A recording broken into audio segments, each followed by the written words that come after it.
If your brother sins against you, go and tell him his fault between you and him alone. Pride. Wala na pong ibang dahilan para hindi mangyari itong iniuutos ni Jesus na magkasundo ang mga taong nagkakagalit.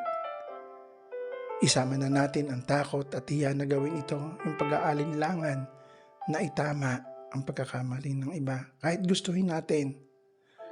Tayong mga Pilipino po ay super sensitive. Tumaas lamang ng kaunti ang boses ay tumitiklip na tayo. Well, may iba naman na palaban. Kaya po yung issue ng kagalitan ay hindi nahaharap dahil dito. May padabog pa ang iba.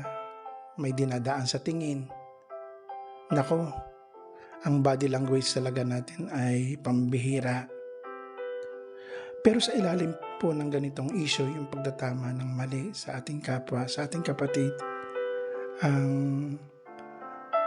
lumalaban sa atin ay ang pride. Pero ang kabaligtaran naman po nito ay yung humility. Ito ang ating pangtapat sa pag-aayos ng anumang gusot sa ating kapatid. Dagdagan pa natin ng dasal. At sakaling hindi makipagbati sa atin ng ating kapwa o ng ating kapatid, nasa sa kanya na iyon. Ang mahalaga, nasa sa atin ang kapayapaan ng Diyos. Amen. God bless us po.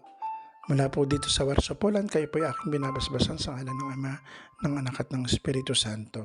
Amen.